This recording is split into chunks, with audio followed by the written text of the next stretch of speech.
quand vous dites j'ai pris 1 kilo, eh bien ce kilo, qu'est-ce que c'est? Si vous aviez pris du gras, 1 gramme de gras, c'est 9 calories. Ça veut dire que vous auriez mangé pendant la nuit 9000 calories. C'est impossible. Donc en fait, c'est de l'eau. Et nous avons des mouvements d'eau. AVS avec Philippe Robichon. AVS à votre santé, bienvenue, ravi de vous retrouver. Vous allez voir, il est bronzé comme quelqu'un qui revient de Tagazout. C'est le docteur Réginald Alouche. Rien vous dire. Hein. Non, il ne faut. Ah non, ça c'est la base. On ne peut rien me dire que je n'écrive. Parce que vous revenez de Tagazout. Je n'avais jamais entendu parler de Tagazout avant que vous m'en parliez. Quelques kilomètres au nord d'Agadir. Vous avez bonne mine en tout cas. Ah, mais c'était un endroit fabuleux. Ingénieur. Accueil fabuleux, cuisine fabuleuse, poisson très bon. C'est vrai. Voilà, ah bah, c'est à l'ancienne quoi. On notera les plats qu'a aimé le docteur Alouche à Tagazout. Voilà, ça c'est hyper important. Je rappelle que vous êtes ingénieur biomédical et chercheur dans le domaine de la prévention du diabète et du surpoids. Vous avez écrit et ressorti récemment la nouvelle méthode hépatodétox mincir durablement et sans danger grâce au foie chez Albin Michel. Et je vois que vous ne lésinez sur aucun sacrifice pour préparer votre nouveau livre, puisque vous mettez votre corps à contribution. Oui, alors ça, c'est assez d'accord. perfide. Hein. Bon, alors, on n'ira pas plus loin. Voilà. Docteur Alouche, je vous ai proposé un sujet que beaucoup d'auditrices nous ont demandé. Oui. C'est la rétention d'eau. Il y a beaucoup de femmes qui ne sont pas en surpoids, qui ont l'impression de bien manger, de pas manger salé, et d'être plutôt jeunes, qui souffrent de rétention d'eau. Et elles se demandent toujours, mais pourquoi moi? Qu'est-ce que j'ai fait pour souffrir de rétention d'eau? Et j'ai commencé à en parler avec vous avant l'émission. Déjà, il va falloir définir ce que c'est que la rétention d'eau et qu'est-ce que ça n'est pas forcément. Oui, alors d'abord, je vous remercie d'avoir mis ce sujet. On en a beaucoup discuté tous les deux avant, oui. Parce que souvent c'est un sujet que considéré un peu comme annexe.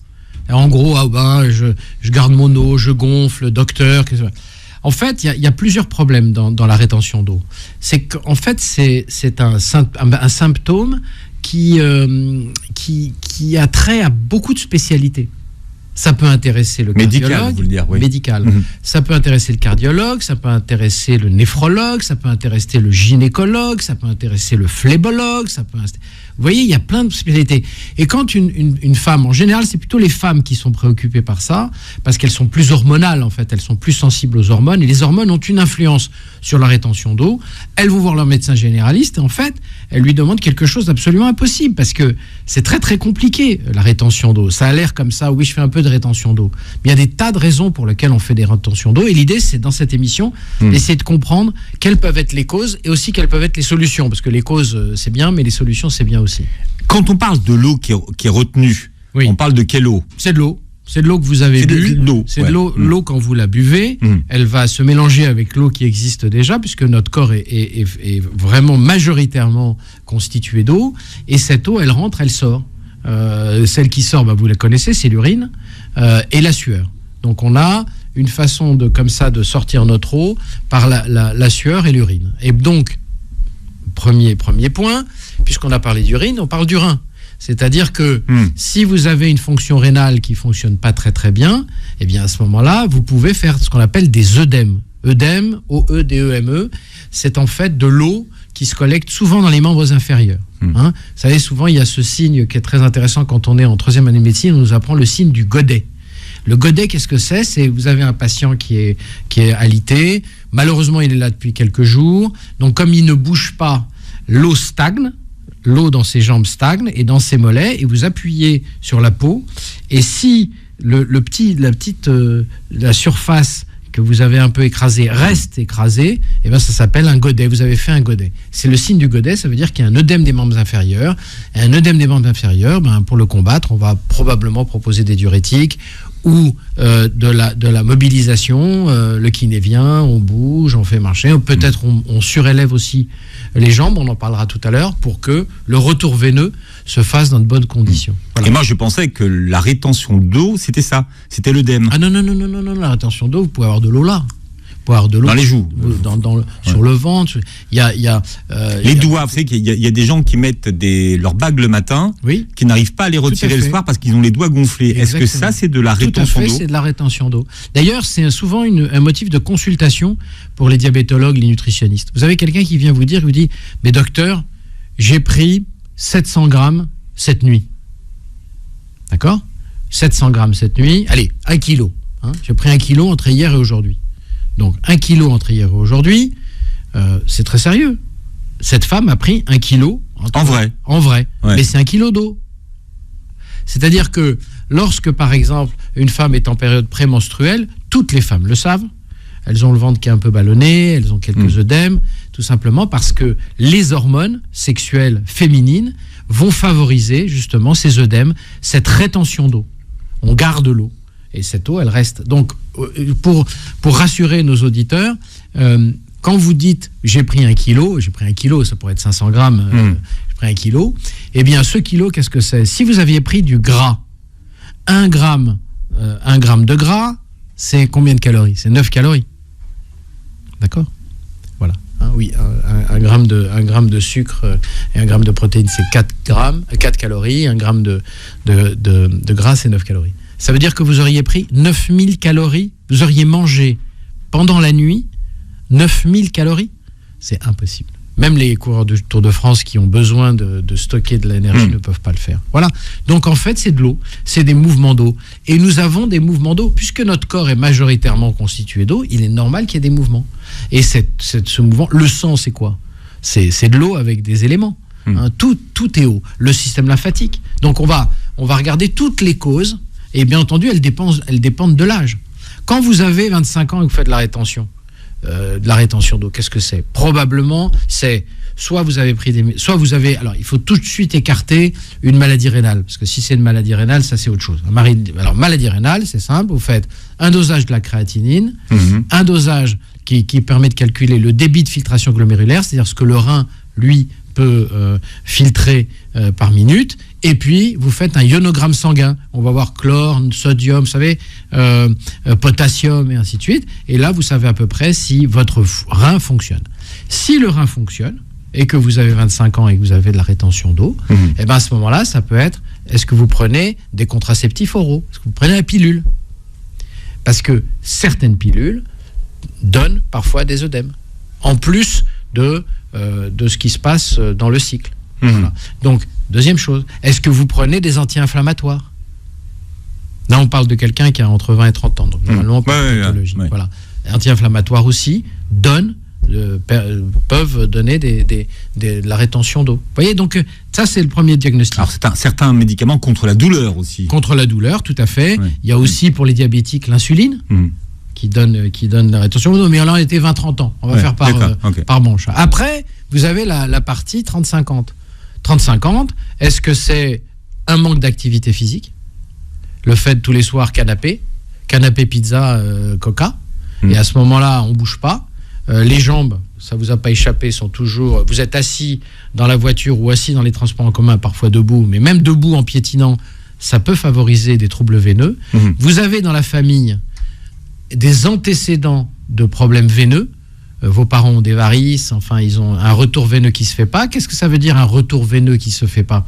Ça veut dire que le sang amené par les artères vers le bas, vers jusqu'au pied, il remonte aussi après via les veines. Si les veines sont trop tarabiscotées ou un peu bouchées, ça revient pas. Qu'est-ce qui se passe ? L'eau sort des veines, elle traverse la paroi veineuse et elle reste dans les membres inférieurs. Le signe du Godet, c'est ça. C'est de l'eau. C'est de l'eau ou du sang ? C'est de l'eau. Moi, j'essaie de comprendre au niveau des canalisations, en fait. Oui. Et c'est les mêmes canalisations qui s'empruntent, l'eau et le sang, en fait ? Ah ben non, l'eau et le sang. L'eau, elle vient d'où, l'eau ? Elle arrive dans le tube digestif. Ouais. Après, elle est absorbée. Et puis ensuite, elle va dans le sang. L'eau, c'est du sang. Le sang, c'est de l'eau. Le sang, c'est de l'eau, c'est ça. Le sang, c'est de l'eau. Donc, et après, ce sang circule. Mais qu'est-ce qui va se passer quand vous avez la veine qui est un peu bloquée ? Soit parce que vous êtes sur le canapé depuis 8 heures. Et donc, vous avez un bide un peu important. Et vous avez le bide qui écrase le retour des veines fémorales. Et donc, ça va stagner dans les veines fémorales. C'est pas les globules rouges et les globules blancs qui vont sortir. C'est l'eau. Donc, elle va aller dans les membres inférieurs. Voilà. Donc, ça, c'est le deuxième problème. C'est la sédentarité, le manque d'activité, mais aussi des facteurs génétiques. Parents, grands-parents qui ont des troubles veineux. D'accord ? C'est pour ça qu'on a des familles qui se plaignent d'avoir notamment des problèmes de rétention d'eau, et notamment ce qu'on appelle les jambes de poteau. Exactement, les poteaux. Alors, il y a, bravo Philippe, je vois que vous travaillez bien vos sujets. J'ai interrogé quelques-unes de mes collègues qui sont passionnés par le sujet. Voilà, il y a aussi le problème du système lymphatique. Vous savez que nous avons, en plus des 4,5 litres de sang, nous avons 6 à 8 litres de lymphe. La lymphe n'a pas de cœur pour circuler. La lymphe, c'est quoi ? C'est les gens les plus précieux dans les villes, c'est les éboueux, c'est-à-dire ceux qui ramassent les poubelles. Donc, dans la lymphe circule, il y a des checkpoints, tous les 10 cm, il y a des ganglions lymphatiques, où il y a des gardiens qui sont là, des sentinelles, les globules blancs, les lymphocytes, d'accord, ils sont là, s'ils voient une petite bactérie qui passe, un petit virus, schlouft, ils le bouffent, s'ils voient des vieilles membranes ou des métaux lourds, pouf, ils s'en occupent, et ainsi de suite. Ça, c'est la lymphe. La lymphe circule elle circule un peu comme ça par la gravité. Uniquement, il n'y a pas de cœur qui la pousse et qui la pompe. Vous comprenez bien que si vous restez assis tout le temps pendant des heures et des heures à regarder la télévision ou à faire autre chose, et ben à ce moment-là, la lymphe ne circule pas, et ça fait, vous savez, ces personnes qu'on connaissait, on les voit moins parce que les gens sont quand même aujourd'hui plus conscients de ces problèmes-là. Vous savez, ces vieilles personnes qui étaient assises et qui avaient des jambes comme des poteaux, ce qu'on appelle le lymphœdème. Donc c'est un œdème de la lymphe. C'est pas un œdème classique avec que de l'eau. Il y a de la lymphe. Il y a toujours un peu de lymphe qui sort aussi. D'accord, c'est pas que de l'eau, c'est pas du cas de la rétention d'eau. Voilà. Il y a aussi de la lymphe. Vous avez peut-être la sensation d'être gonflé, d'avoir du mal à retirer vos bagues, on le disait tout à l'heure, d'avoir les chevilles qui ont doublé de volume. Peut-être souffrez-vous de rétention d'eau. On en parle ce matin avec le docteur Réginald Dalouche. Est-ce qu'il y a des gens qui font de la rétention d'eau et qui ne savent pas en fait ? Oui, on peut très bien faire de la rétention d'eau sans le savoir. Exemple, vous avez mangé un peu salé. Et donc avec le sel, on sait qu'avec une molécule de sel, il y a 2 molécules d'eau. Vous savez, quand vous traversez le désert, vous avez besoin d'avoir des aliments, mais aussi de l'eau, surtout, mais du sel. On prend du sel, pourquoi ? Parce que le sel garde l'eau.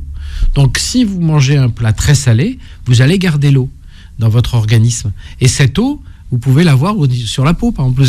On a exactement le même processus avec le sucre.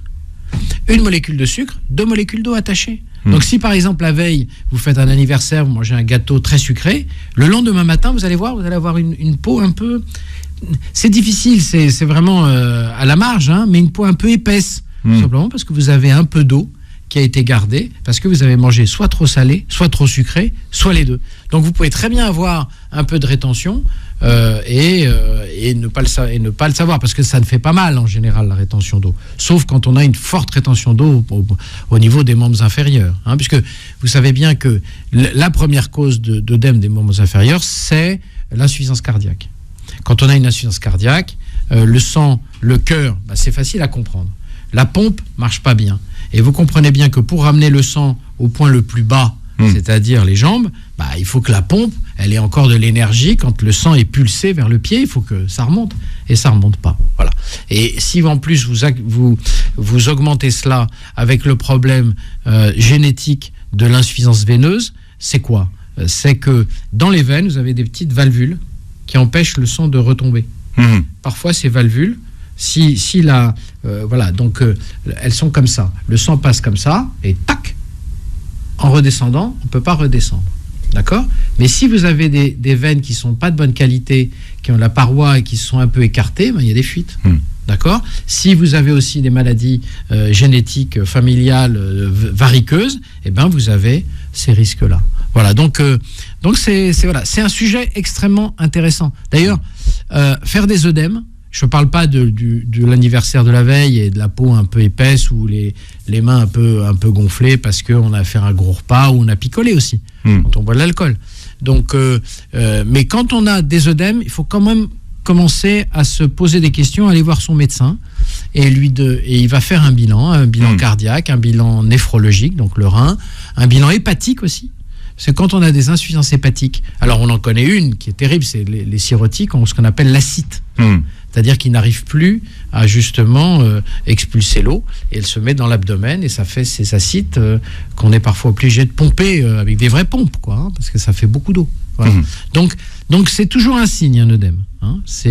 Alors encore une fois, je ne parle pas des œdèmes normaux en prémenstruel, je ne parle pas après quelqu'un qui a un peu trop bu ou qui a un peu trop consommé de sel ou de sucre dans un repas. Je parle d'un œdème qui est là, qui est rémanent, qui vient, qui reste. Là, il faut consulter parce que, comme je vous l'ai dit au début, ça peut intéresser le cœur, ça peut intéresser les surrénales aussi, puisqu'il y a le cortisol. Vous savez que les surrénales sont des glandes qui font une hormone fantastique qui nous prépare le matin au combat, c'est le cortisol, et on va garder son eau. Hein. De toute façon, l'homme, c'est simple. Dès qu'il va au combat, il garde sa flotte, il garde son sucre, il garde tout. Parce qu'il se dit, je ne sais pas ce qui va se passer. Voilà. Est-ce qu'il suffirait de boire moins pour faire moins de rétention d'eau? Alors ça, c'est l'inverse, justement. C'est qu'il faut boire plus. Ah oui. Ben oui, parce que c'est paradoxal. Ben c'est paradoxal. C'est-à-dire qu'il faut prendre des eaux peu salées. Il ne faut pas prendre des eaux pétillantes, par exemple, qui sont trop riches en sel. Il faut prendre des eaux normales, parce que vous allez remettre en place... Là, en gros, si vous avez ce genre d'œdème, la première chose, c'est le mécanique. Vous, le soir, vous mettez sous votre matelas, si vous avez des œdèmes des membres inférieurs au niveau des mollets, vous mettez un bouquin de 2-3 cm sous le matelas, hein, pas sous les pieds. Non, sous le matelas. Ça va faire un petit centimètre de déclivité et toute la nuit, comme ça ne vous gênera pas pour dormir, mais ça permettra de faire le drainage. Deuxièmement, utilisez des bas de contention. Les bas de contention que vous mettrez, parce que si vous restez assis, si vous faites un voyage, si vous êtes en voiture, ainsi de suite, ça va aider le système à éviter le système circulatoire à éviter que vous gardiez l'eau. Vous diminuez la quantité de sel que vous consommez. Vous faites de l'exercice. Voilà, ça c'est très important parce qu'en faisant de l'exercice, eh bien vous allez réenclencher la pompe. Hein. C'est comme un moulin en fait. Faut le remettre en route. Et puis vous buvez de l'eau. Parce qu'en buvant de l'eau, vous allez alimenter le moulin. Et tout le processus va reprendre sa... C'est-à-dire que plus vous allez boire, pas plus vous allez stocker? Non, si vous faites ce que je vous dis, c'est-à-dire si vous activez, si vous continuez à boire et que vous mangez salé et que vous êtes devant la télé, ne vous faites aucune illusion, ça va augmenter. Est-ce que, parce qu'il y a des gens qui ne transpirent pas, est-ce que le fait de ne pas transpirer, ça pourrait être une explication de la rétention d'eau ou ça n'a rien à voir? Il n'y a jamais rien à voir en médecine. On peut tout voir en médecine. Ouais. C'est ça qui est particulier avec l'homme, c'est qu'on peut tout voir. Cela étant, les gens qui ne transpirent pas, en gros, vous avez une grosse partie qui est libérée par la sueur, mais aussi une très grosse partie par l'urine. Hein, donc voilà. Donc oui. vous allez. On peut avoir le sentiment de ne pas transpirer, mais quand même d'évacuer. Exactement. De toute façon, quand vous n'urinez plus, c'est un vrai problème là. Là, il y a danger de mort, hein, l'anurie. Hein, donc voilà. Voilà. Est-ce que la saisonnalité a une incidence sur la rétention d'eau en disant que finalement, ça serait plus un symptôme d'été que d'hiver? Toujours. Parce que le froid contracte, la chaleur dilate. Voilà, c'est assez bête ce que je dis, mais c'est la réalité. Donc, quand vous êtes en hiver, il fait froid, donc vous grelottez, tout se contracte, les muscles contractent, donc en fait, l'eau est contrainte. Hein.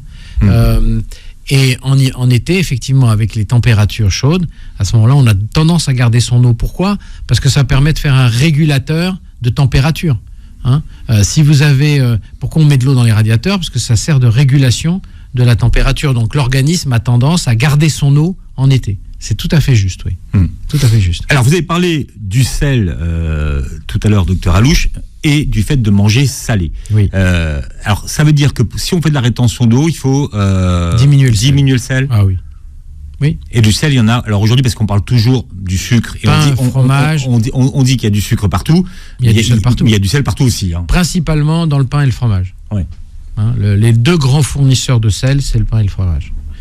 Après, il y a le sel que vous allez rajouter. Et puis, il y a aussi les plats cuisinés, les soupes en briques. Enfin, tout ce qui a besoin d'être conservé. Il n'y a pas de complot des producteurs, je le dis toujours.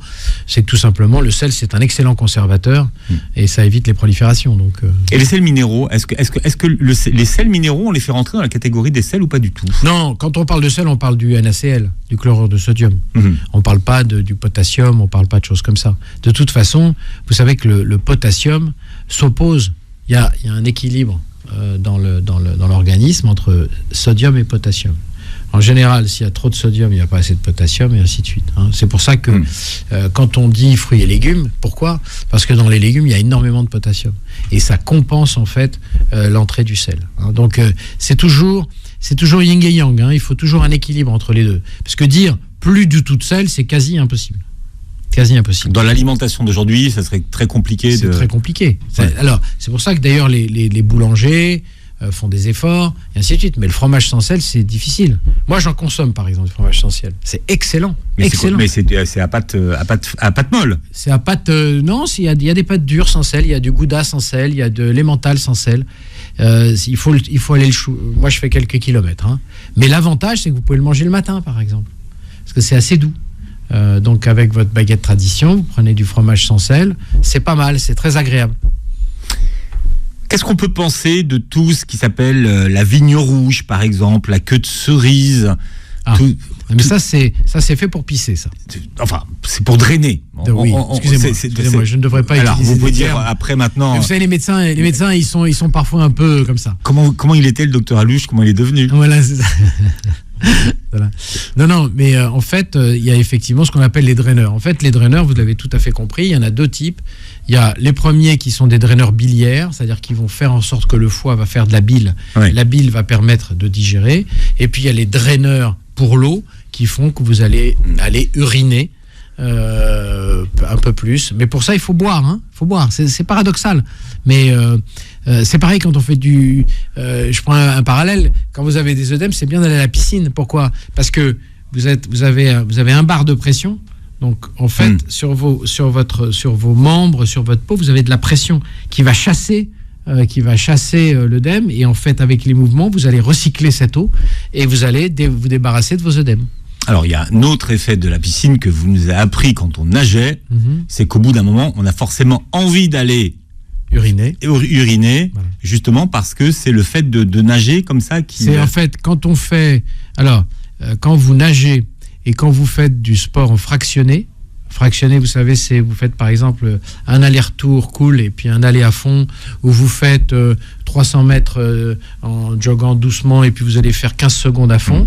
Le cœur, le muscle cardiaque va sécréter deux peptides qui s'appellent ANP, BNP et qui sont des peptides natriurétiques. Et en fait, ils ont deux fonctions. La première, c'est qu'ils vont être les plus grands lipolytiques de l'organisme, c'est-à-dire qu'ils vont libérer le gras. C'est la meilleure façon de maigrir. Je savais qu'on a fait ensemble une... C'est pour ça que je m'en souvenais. Un live là-dessus. Et puis, le deuxième, c'est que urétiques, ils vont donner envie d'aller faire pipi. Et c'est pour ça que quand on est à la piscine, même si on n'a pas bu d'eau avant, au bout de 20 minutes, on veut absolument aller uriner. Voilà. Je dis uriner, comme ça. Là, c'est bien. C'est bien. En plus, on est une émission matinale et grand public. Voilà. Donc, docteur Alouche, vous gardez toute votre réputation. Voilà, avec le docteur Réginald Alouche, on parle de la rétention d'eau et on nous demande si la rétention d'eau, ça fait gonfler le ventre. Oui, ça peut faire gonfler le ventre. La rétention d'eau, en fait, on la vit souvent pour les membres inférieurs et les mollets, ou les pieds. Souvent, on a les pieds gonflés. Vous avez beaucoup de patientes qui ont les pieds gonflés le soir. D'ailleurs, à la fin de la journée, vous voyez. C'est pour ça d'ailleurs que souvent, on change de chaussures. On a des chaussures à talons. Après, on met des baskets parce qu'avec les baskets, on a moins de pression sur les pieds. Mais donc, on peut avoir aussi de la rétention d'eau dans le ventre. Vous avez des gens qui ont des ventres à géométrie variable. Ça peut être de l'eau, ça peut être de l'air aussi. Il y a des gens qui font beaucoup d'aérophagie, qui lorsqu'ils mangent, avalent beaucoup d'air. Ou parfois qui ont ce qu'on appelle une gastroparésie, c'est-à-dire un estomac qui ne se vide pas suffisamment rapidement, donc il y a un ralentissement de la vidange gastrique. C'est ces gens qui, après avoir mangé, ont un ventre, et puis après, 5 heures après, ils ne l'ont plus. Donc ils sont très complexés à cause de ça. C'est un vrai problème. Est-ce qu'on peut dire qu'il existe, docteur Alouche, une alimentation anti oui, il y en a rétention d'eau? Il y en a une, c'est les légumes. Parce que comme les légumes sont riches en potassium, Et donc, ils vont s'opposer à l'action du chlorure de sodium. Et comme ils sont riches en eau et en minéraux, donc potassium, les minéraux, c'est potassium. Et donc, ils vont entraîner l'eau. Et effectivement, on le sait bien d'ailleurs, quand on mange beaucoup de légumes, on mange une soupe et ainsi de suite, on a souvent envie d'aller uriner après. Parce que c'est vraiment de très très bons. Il y a la pompe à potassium et la pompe à chlorure de sodium qui s'opposent. Donc quand vous avez trop de sel, c'est bien de manger du potassium. Voilà. Elle est retenue par qui, l'eau ? Elle est retenue parce qu'il y a un équilibre, ce qu'on appelle un équilibre osmotique, entre le milieu extracellulaire et le milieu intracellulaire. C'est-à-dire qu'en fait, quand un milieu, l'eau, elle va se balader pour aller diluer. Vous voyez ce que je veux dire ? Si vous mettez une membrane avec d'un côté de l'eau très salée et de l'eau pas salée, eh bien l'eau, elle va aller du côté pas salé vers le côté salé. D'accord. Elle va avoir tendance à faire ce qu'on appelle l'équilibre, on s'appelait avant l'équilibre des donnants, c'est un équilibre physiologique qui fait que ça va toujours du milieu le moins concentré vers le milieu le plus concentré. Voilà. Vous nous parliez tout à l'heure de cette patiente qui avait pris 700 grammes pendant la nuit, mais est-ce que le fait de faire de la rétention d'eau, ça fait qu'on est plus lourd ou ça n'a aucun impact sur le poids les œdèmes et les rétentions d'eau, ça peut faire 1 kg, 1,5 kg. D'ailleurs, à une époque, il y avait des gens qui c'est complètement idiot, mais qui prescrivaient des diurétiques. Mais moi, j'ai entendu ça. Oui. Pour que les gens aillent faire pipi. Et puis voilà. Mais là, on s'attaque à la conséquence, on s'attaque pas à la cause. Il y a une cause. C'est-à-dire que on fait pas de la rétention d'eau de façon comme ça spontanée et naturelle. Il y a une cause. Ça peut être une sédentarité trop forte. Alors, une génétique déjà. Parce nous sommes les enfants de nos parents et de nos grands-parents. Et ça peut être aussi des problèmes de reins, des problèmes cardiaques, des problèmes d'immobilité, des problèmes de manque... voilà. Les problèmes d'hormones. Parce que par exemple, vous savez, c'est simple à comprendre. Si vous êtes musclé dans vos jambes, eh bien, les veines vont être tenues par la tonicité musculaire. Donc elles ne vont pas avoir tendance à s'écarter. Vous voyez, si vous avez une maladie dans la famille variceuse, c'est-à-dire vous avez une tradition de varices, ce qu'il faut, c'est muscler les jambes. Pourquoi ? Parce que c'est quoi une maladie variceuse ? C'est que la matrice de la veine est trop large. Vous voyez, elle a tendance à s'élargir. Et donc les fameuses valvules n'ont plus la possibilité de se fermer. Et donc, ça reste au niveau des membres inférieurs et l'eau va aller du milieu le moins concentré au milieu le plus concentré, c'est-à-dire qu'il va aller vers les téguments, vers la peau, vers les muscles, donc vous allez avoir de l'eau partout. D'accord, et si on fait enlever ces varices, donc dans ces cas-là, est-ce qu'on rétablit le... En général, on fait enlever les varices pour des raisons aussi importantes, c'est pour éviter les phlébites, c'est-à-dire pour éviter que le sang, quand il stagne, s'il coagule, et ça fait un caillot qui peut aller se balader et remonter jusqu'au poumon et faire une embolie pulmonaire. Donc c'est pour ça que les varices, il faut les traiter, voilà. Il y a plusieurs types de varices. Il y a les varices profondes qui sont dangereuses, les varices superficielles et les varicosités. Vous savez, ces choses qu'on a sur la peau, qui sont des espèces de petites artérioles qu'on voit, vous savez, qui sont rouges ou bleues. Et ça, on peut les faire enlever par des techniques soit laser, soit électriques, et ainsi de suite. Le seul moment où on aimerait retenir l'eau, c'est le mois du Ramadan, docteur Alouche, puisqu'on ne boit pas pendant une bonne partie de la journée pendant le mois de Ramadan. Oui. Quel est le meilleur moyen de tenir son corps hydraté et de retenir l'eau, s'il y en a un ? Alors, écoutez, je crois que d'abord, en tout cas, manger très très salé le matin pour garder son eau, c'est pas une bonne stratégie parce que vous allez avoir soif toute la journée. Ce qu'il faut pour cette période, c'est comment dire ? C'est plus de la philosophie, c'est une forme de raison. C'est-à-dire qu'il faut manger, bien sûr, à satiété, mais raisonnablement. Il ne faut pas exagérer. Parce que si vous exagérez, vous allez avoir les effets. C'est-à-dire que si vous êtes trop salé, l'organisme va avoir tendance à vouloir diluer. Pour diluer, il lui faut de l'eau. Vous voyez ce que je veux dire ? Donc il faut savoir raison garder, faire un petit déjeuner équilibré, avec pas trop salé justement. Il faut que ce soit raisonnable. Voilà, c'est vraiment le mot important pour préparer la journée, parce que la journée elle peut être difficile. On bosse, les gens travaillent, on a soif, on est stressé, il y a les transports, voilà. Et justement, pour trouver cette sérénité, il faut que ça commence dès le petit déjeuner. Que ce petit déjeuner soit un ami et qu'il vous prépare à cette journée et qu'il ne vous mette pas dans un problème à la fois d'insuffisance ou de besoin. Parce que c'est très dur. C'est très dur. Il y a une question qui revient souvent, c'est celle de l'hydratation. D'abord, les gens ne savent jamais comment bien s'hydrater. Alors oui, ils boivent trop ou ils boivent pas assez. Et ils se demandent toujours quoi boire pour bien faire finalement. Quand on souffre de rétention d'eau, à quoi il faut faire attention quand on choisit son eau? Alors, ça c'est une vraie question parce que souvent on voit dans les articles boire abondamment. Alors ça veut dire on quoi? Ne sait même pas ce que ça veut dire boire abondamment. Ouais. Raisonnablement, il ne faut pas se noyer. Moi, je vois des 2 litres, 2 litres et demi. 2 litres, 2 litres et demi, c'est colossal pour un rein. C'est-à-dire que le rein, parce que derrière, tout ce que vous buvez, au bout de 5 minutes, il est dans l'intestin, et hop, ça part dans le sang, et le sang, par l'artère rénale, il va dans le rein. Et le rein, très rapidement envie de faire pipi, c'est ça? Ben voilà, et puis ça le fait travailler. Non, je crois qu'il faut, dans une après-midi, c'est un peu ce que vous avez dans votre studio, c'est avoir une petite bouteille d'eau. Moi, en général, j'essaie de boire 1 litre l'après-midi. Vous savez, maintenant, il y a des formats par les réduits à 1 litre. C'est assez sympa, et vous vous dites, voilà, je vais la boire, et puis vous buvez ça. Puis voilà, c'est tout. C'est, encore une fois, la médecine, c'est comme tout à l'heure pour préparer le ramadan, c'est la raison. C'est la raison qui est importante. Voilà. Et donc, beaucoup boire, ça ne sert à rien. D'accord, mais quand on fait de la rétention d'eau, est-ce que par exemple, boire des eaux gazeuses, qui peut... Alors, est-ce que d'abord, elles sont trop salées, est-ce qu'elles sont vraiment plus salées, les eaux gazeuses? Oui, elles sont plus salées. C'est d'ailleurs pour ça que les fabricants et les fournisseurs de ces eaux ont commencé à faire, quand ils font fine bulle. Ah, c'est pour ça? C'est un peu moins salé.